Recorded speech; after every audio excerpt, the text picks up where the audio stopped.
नमस्कार समस्त भारतवाणी परिवार। स्वागत है आप सबका राधे श्याम महाभारत कथा की मेरी इस 14वीं कड़ी में। पिछली कड़ी में हुई थी एक अत्यंत ही दुर्भाग्यपूर्ण घटना महाराज पांडु के साथ। उन्होंने मृग वेश में रहे एक मुनि को आखेट के समय बीत दिया जब वो अपनी पत्नी के साथ थे।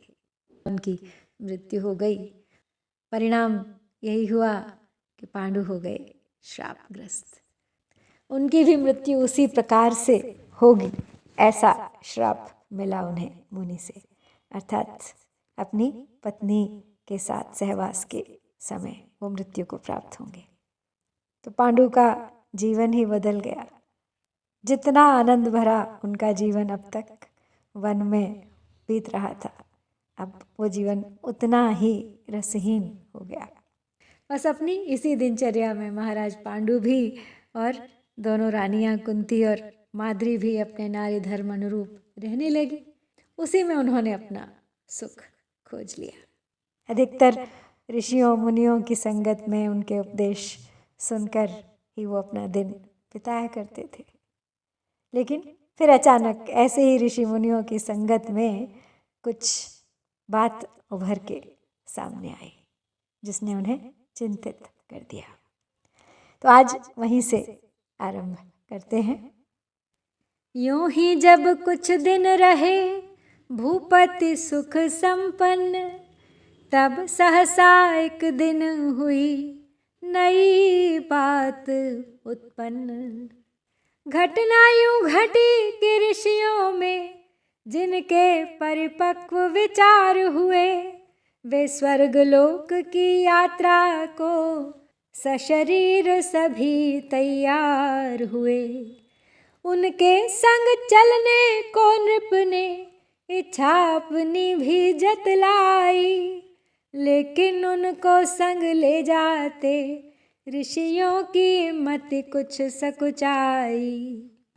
वे बोले नृप से, हे नरेंद्र, प्रस्ताव आपका सुख कर है, पर आप सदेह स्वर्ग पहुँचे यह बात बड़ी ही दुस्तर है।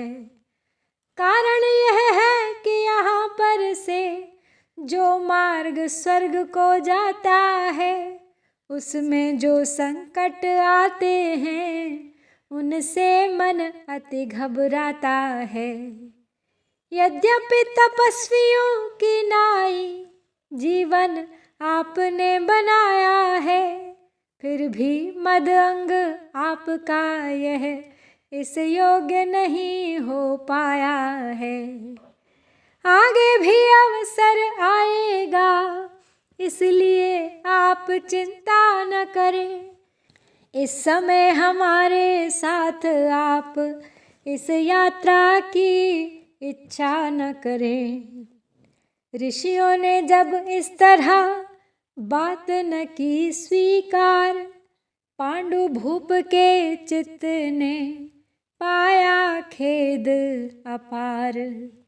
विविध भांति करते हुए मन अपना अति दीन, आए निज गृह पर नृपति चेष्टा किए मलिन। पत्नी कुंती ने लखा पति कुछ हैं बेचैन, बोली तब जाकर निकट सरल मृदुल यूं बैन। स्वामी स्वामी क्या कारण है, कैसा विषाद सा छाया है। यह विमल कमल सा मुखमंडल किस लिए आज कुम्हलाया है। आंखें प्रत्यक्ष कह रही हैं, मुख पर कुछ न कुछ मलिनता है। सौगंध मेरी सच सच कहिए, क्या बात है कैसी चिंता है। घन मंडल से रवि मंडल की उज्ज्वलता जब ढक जाती है, तब पूछे कोई नलिनी से कितना जी में अकुलाती है। मेरे मन की भी वैसे ही इस समय विपन्न अवस्था है, इसलिए बात जो कुछ भी हो कहिए मुझसे क्या पर्दा है। भरा पात्र कुछ ठेस से छलक जिस तरह जाए, उसी तरह यूं कह उठे नृप मन में अकुलाए। हे प्रिय किस तरह कहूँ व्यथा तुमसे अपने उर अंतर की, सच तो यह है कुछ था नहीं मेरे मन के दुख सागर की। क्रम क्रम से जान रहा हूँ अब मृग मुनि का शाप भयंकर है, उस शाप के कारण प्रिय मुझे सद्गति मिलना भी दुस्तर है। कुछ ऋषिगण स्वर्ग जा रहे थे, मैं भी संग में तैयार हुआ, पर उन्हें मेरा संग में चलना बिल्कुल ही अस्वीकार हुआ। कारण जो कहा उन्होंने वह कुछ कारण नहीं बहाना था, सच तो यह है उन ऋषियों को संग में न मुझे ले जाना था। वास्तविक बात यह है रानी, मैं स्वर्ग नहीं जा सकता हूँ, शायद संतान न होने से वह लोक नहीं पा सकता हूँ। संतानोत्पादन करके जो पितरों को तृप्त बनाता है, बस वही पुरुष इस भूतल से सानंद स्वर्ग को जाता है। मृग मुनि के घोर शाप फल से संतति की मुझे न आशा है, इसलिए हृदय को यह दुख है, मेरे चहुँ ओर निराशा है। इस अंधकार से आत्मा को मेरी अति कष्ट हो रहा है, यह लोक तो नष्ट हुआ ही था, परलोक भी नष्ट हो रहा है। प्रिय पति के दुख से हुई पत्नी दुखी अपार, लेकिन नारी का हृदय था बिल्कुल लाचार। पति के मन का दुख हरने को वह प्राणार्पण कर सकती थी, लेकिन प्राणार्पण करके भी दुख दर्द नहीं हर सकती थी। जिस समय व्यथा की ज्वाला से पत्नी का हृदय जल रहा था, उस समय बुद्धि के पर्दों में पति के एक स्रोत चल रहा था। नृप सोच रहे थे उनका आशा निष्फल कोई हो सकता है, बल संयुक्त होकर भी वैसा दुर्लभ कोई हो सकता है।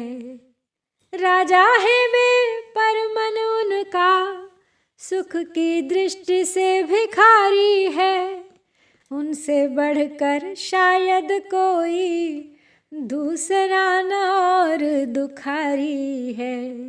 ढीली तंत्री के तारों का ज्यों बोल नहीं होता सुख कर, त्यों बोले वचन भामिनी से यूं भूप विषाद भरे दुख कर। इतना कह चुप रहे कुछ क्षण तक नरनाथ, पुण्य पत्नी से कह उठे आतुरता के साथ, हे प्राणेश्वरी जिस तरह हो संतान प्राप्त करना होगा, यदि नहीं तो जन्मांतर में भी नानाविध दुख भरना होगा। मृग मुनि के शाप विवश मुझसे संतान न सुलभ दिखाती है, लेकिन फिर भी करने लायक एक बात समझ में आती है। हे प्रिय, अगर तुम चाहो तो पीड़ा मेरी हर सकती हो। ऋषि से या किसी देवता से संतान प्राप्त कर सकती हो। ऋषि और देवता दोनों ही सामर्थ्य योग की रखते हैं। यदि दया दृष्टि से देखें तो सुंदर संतति दे सकते हैं। रानी कुंती यहीं पर बोल उठी तजमान, मेरा ऋषिया देवता सिवा तुम्हारे कौन। तुमको ही सब कुछ जाना है, तुमको ही सब कुछ जानूंगी। जीते जी किसी दूसरे से संतान कदापि न मांगूंगी। हे स्वामी, पत्नी को जग में पति के सदृश न कहीं कोई। तुमसे बढ़कर तो कहाँ भला, तुम सा भी मुझे नहीं कोई। पत्नी की शोभा ही यह है, आश्रित वह अपने पति पर हो। पति के अतिरिक्त दूसरे पर कामना न उसकी निर्भर हो। है यही नारी का धर्म नाथ, ऋषियों ने जो कि बताया है। इस श्रेष्ठ धर्म का परिपालन नारी दल करता आया है। हृदयेश्वर सदा हृदय पर अंकित यह उज्ज्वल मर्म रहे। संतान रहे न रहे जग में, लेकिन नारी का धर्म रहे। सुनकर नारी धर्म की महिमा और महत्व, भूपति ने इस भांति से कहा धर्म का तत्व। हे प्रिय, उचित कहती हो तुम, उत्तम वह नारी कहाती है। जो पति को ही सर्वस्व समझ अपना संसार चलाती है। लेकिन तुमने तो कुछ का कुछ उद्देश्य धर्म का माना है। उसका सच्चा और शुद्ध रूप वास्तविक नहीं पहचाना है। ऋषिया देवता से यदि कुछ फल प्राप्त कर लिया जाता है, तो वह ऋषिया की देवता का पावन प्रसाद कहलाता है। फिर मेरी आज्ञा इच्छा से यह कार्य किया जब जाएगा, तब प्रिय नारी धर्मानुसार उसमें कुछ दोष न आएगा। अपने पति की अभिलाषा को जो नारी पूर्ण न करती है, वह पापों की भागिनी होकर जन्मांतर में दुख भरती है। रानी पर इस बात का पड़ा प्रभाव अपार। नृप ने जो चाहा वही हुआ उसे स्वीकार। दुर्वासा ऋषि ने एक बार एक मंत्र उसे बतलाया था। जिस तरह देवता आते हैं वह साधन सब समझाया था। अब उसी मंत्र और साधन का उपयोग ठीक करके मन में सानंद प्रवृत्त हुई कुंती एक श्रेष्ठ देवता वाहन में। स्वामी की इच्छा से उसने निज हृदय पवित्र बना करके श्री धर्मराज का स्मरण किया। श्रद्धा से ध्यान लगा करके क्रम क्रम से उस विपिन स्थल में हो उठा मनोहर उजियाला। उस उजियाले में प्रकट हुआ एक रूप दिव्य शोभा वाला। उस रूप ने मीठी वाणी से पूछा, बोलो क्या इच्छा है, रानी किस वर के पाने की मुझसे तुमको आकांक्षा है।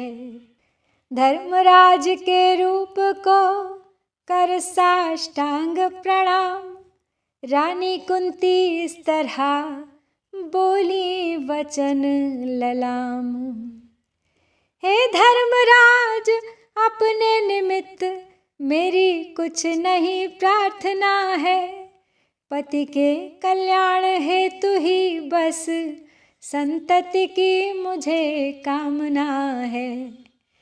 अपने उत्कृष्ट योग बल से अब ऐसी कृपा कीजिएगा, सुंदर सुजान और धर्मवान एक पुत्र प्रदान कीजिएगा। हे देव, आपकी करुणा से यदि वांछित फल मिल जाएगा, तब पति के मन का मलिन पुष्प फिर पहले सा खिल जाएगा। धर्मराज ने विनय से पाया परमाह्लाद, एवं अस्तु कह कर दिया अपना कृपा प्रसाद। दुखदायिनी नृप चित्त की चिंता हुई व्यतीत, रानी ने धारण किया सुंदर गर्भ पुनीत। फिर यथा समय शुभ अवसर पर भूपति का चित्त प्रसन्न किया, कुंती ने जब सुख कर सुंदर एक पुत्र रत्न उत्पन्न किया।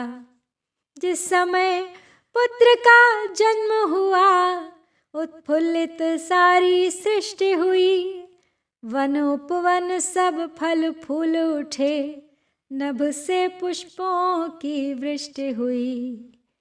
देवों ने जय जयकार सहित यह कहा मनोहर वचनों में, हे राजन पुत्र तुम्हारा यह होगा प्रसिद्ध सब भुवनों में।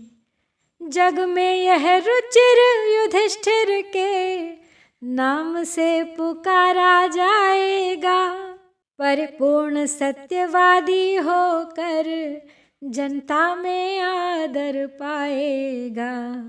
सुर ऋषि नर किन्नरादि इसकी धार्मिकता का यश गाएंगे, देकर के धर्मराज का पद गौरव और मान बढ़ाएंगे। भारत में इसका सुखद राज्य धर्म का राज्य कहलाएगा, जिसके कारण कुरुकुल का यश उज्ज्वल दूना हो जाएगा। देवगिरा सुनकर हुआ नृप को हर्ष अपार, आज उन्हें फिर हो उठा नया सकल संसार। रानी को पुत्रवती होकर क्या कहें मिला क्या सुख भारी, उस सुख को वही जानता है जो हुई हो पुत्रवती नारी। मानो वह पहले जन्मों के पुण्यों का उदय सुहाया था, अथवा कुंती का प्राण स्वयं प्रत्यक्ष पुत्र हो आया था। माता का अपना वह बेटा दुनिया से अधिक दुलारा था, तन से मन से धन से जन से जीवन से ज्यादा प्यारा था। कहते हैं हर्ष मग्न होकर भूपति ने इतना दान किया, रंकों के आप समान हुए, रंकों को आप समान किया। कितने ही दिन तक विविध भांति जारी देने का काम रहा, धन भूषण कुछ बाकी न रहा, यदि रहा तो नृप का नाम रहा। यूं ही पूर्णानंद में बीता जब कुछ काल, तब कुंती से एक दिन बोले पांडु नृपाल, हे प्रिय पुत्र तो प्राप्त हुआ, जिससे कि वंश चल जाएगा, पर धर्मराज से मिलने से धार्मिक यह पुत्र कहाएगा। माना मैंने धार्मिक होना, कुछ बुरा न माना जाता है, लेकिन क्षत्रिय का पुत्र प्रिय बल से ही शोभा पाता है। इसलिए मेरी यह इच्छा है, फिर करो यत्न वह सुखकारी, जिससे ऐसा सत्पुत्र मिले, जो हो योद्धा और बलकारी। मैं तो यह उचित समझता हूँ, मारुत को बुला प्रसन्न करो, पाकर उनका आशीर्वाद, उनका सा पुत्र उत्पन्न करो। पति आज्ञा से फिर किया रानी ने उपचार, मारुत से उसको मिला एक बलिष्ठ कुमार। दूसरी बार भी गगन गिरा, हो उठी गगन में सुखकारी, देवता वृंद बोले राजन, होगा यह पुत्र बलि भारी। होंगे इसके अति भीम कर्म, यह भीमसेन कहलाएगा, संग्राम में कोई भी इसको बल द्वारा जीत न पाएगा। भूपति के मन में यह सुनकर सुख का अति ओज उजास बढ़ा, दो सुंदर पुत्र प्राप्त करके दूना उल्लास विलास बढ़ा। यह सुख पाया था भूपति ने, पहले थोड़ा सा दुख पाकर, इसलिए उन्हें मालूम हुआ, मानो पाया है सुख सागर। दो पुत्रों की प्राप्ति से बढ़ी और भी चाह, पत्नी से कहने लगे इस प्रकार नर नाह। हे प्रिय, बात तो तब है जब यह सुख अपना सर्वोत्तम हो, एक पुत्र तीसरा और मिले, जो सब बातों में अनुपम हो। बल भी हो, मतिमान भी हो, गुणवान भी हो, छविवान भी हो, भोगी सा इच्छावान भी हो, योगी सा संयमवान भी हो। ऐसा सब गुण संपन्न पुत्र यदि प्रिय हमें मिल जाएगा, तो 3 काल में त्रिभुवन में डंका अपना बज जाएगा। हम चाहें तो अपने मन का इच्छित वर भी ले सकते हैं, सुरराज इंद्र यदि कृपा करें तो ऐसा सुत दे सकते हैं। इसलिए इंद्र का आवाहन सहधर्मिणी करो ध्यान करके, वे आए तब सादर उनसे मांगो एक पुत्र विनय करके। आवाहन को इंद्र के रानी हुई तैयार, पतिव्रता को कुछ नहीं पतिहित अस्वीकार। जो पुत्र इंद्र से प्राप्त हुआ, उसकी छवि से सब चकित हुए। राजा रानी के युगल नयन उसको निहार कर थकित हुए। अद्भुत उसका सौंदर्य देख सौंदर्य स्वयं सकुचाया था, मानो मनमोहन छवि वाला रतिपति शरीर धर आया था।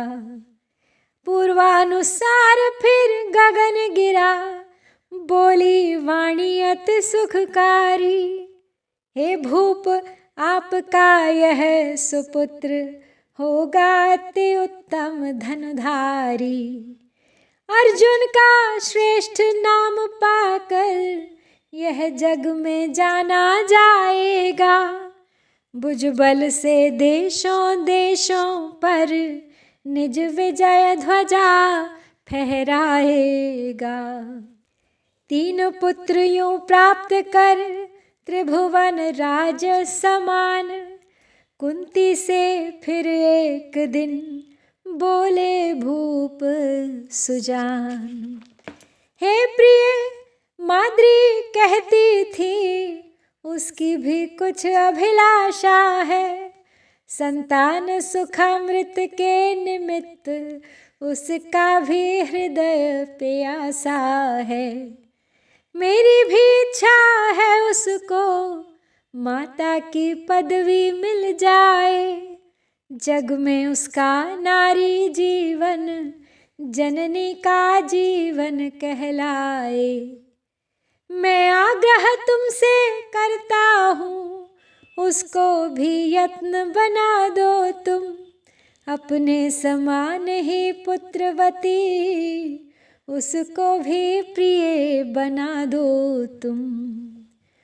कुंती ने अति प्रेम से दिया प्रयत्न बताए, माद्री भी हर्षित हुई सुख का साधन पाए। दोनों अश्विनी कुमारों का आवाहन कर उस साधन से, दो पुत्र माद्री ने पाए उन दोनों के आराधन से। नयनाभिराम वे पुत्र युगल, नृप नयनों को अभिराम हुए। सुंदर सहदेव नकुल ऐसे उन दोनों के शुभ नाम हुए। यूं हुए पांडु के 5 पुत्र, जो 5 प्राण होवे तन में, अथवा थे सुघर पंच पल्लव वे कुल के कलश स्थापन में। भूपति की सुख कर सद्गति के, मानो वे पूर्ण सत्व से थे। था सुख को सतनु बनाने में, पांचों वे पंच तत्व से थे।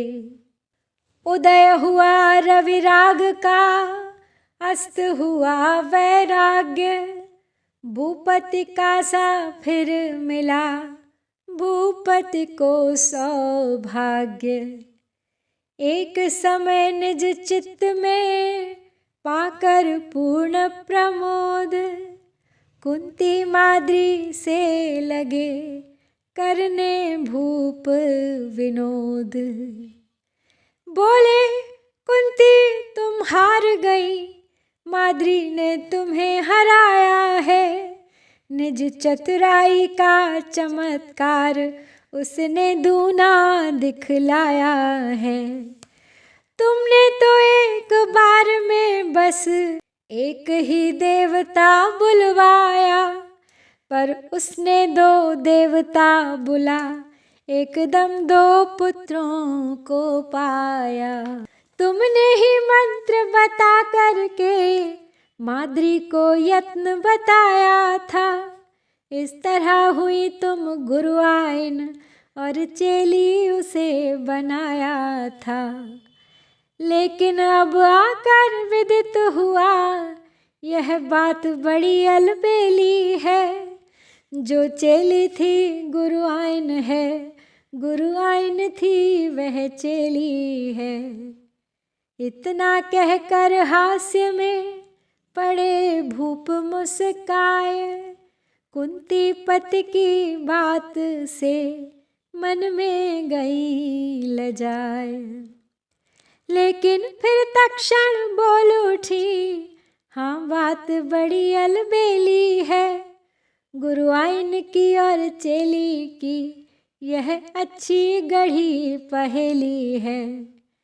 कुंती माद्री का अलग अलग यह लेखा, मुझे न भाता है। यह भेद भाव वाला विचार, तुमको ही शोभा पाता है। हम बहनों में यह भेद नहीं, किसने कै बेटे पाए हैं। हमें प्रत्येक समझती हैं, पांचों के ही जाए हैं। यह अपना है यह उसका है, यह भावना कभी हमारे है। हम दोनों के बेटे की से प्यारे हैं। गदगद हो नृप कह उठे, है यह विमल विचार। इस विचार पर विश्व के सब विचार बलिहार। हो जिस घर में इस तरह सुमति और सम्मान, भूतल पर भी है सदा वह घर स्वर्ग समान। तो इस प्रकार पांचों पांडवों का जन्म हो गया है। 3 कुंती से, 2 माद्री से, युधिष्ठिर, भीम, अर्जुन, नकुल और सहदेव। धर्मराज से युधिष्ठिर, पवन देव से भीम, इंद्रदेव के अर्जुन और अश्विनी कुमारों से नकुल और सहदेव। महाराज पांडु बहुत प्रसन्न है, रानियां भी प्रसन्न है। एक बार फिर से सुख, आमोद, प्रमोद उनके जीवन में प्रवेश कर रहा है। और इसके साथ ही यहाँ पे हम समाप्त करते हैं पांडव जन्म का 3रा अध्याय। अगली बार जब मैं लौटूंगी तो हम देखेंगे पांडवों का बाल्यकाल। प्रतीक्षा कीजिएगा, बने रहिए मेरे साथ इस यात्रा में अंत तक। ओम नमो भगवते वासुदेवाय। जय श्री कृष्ण, जय भारत।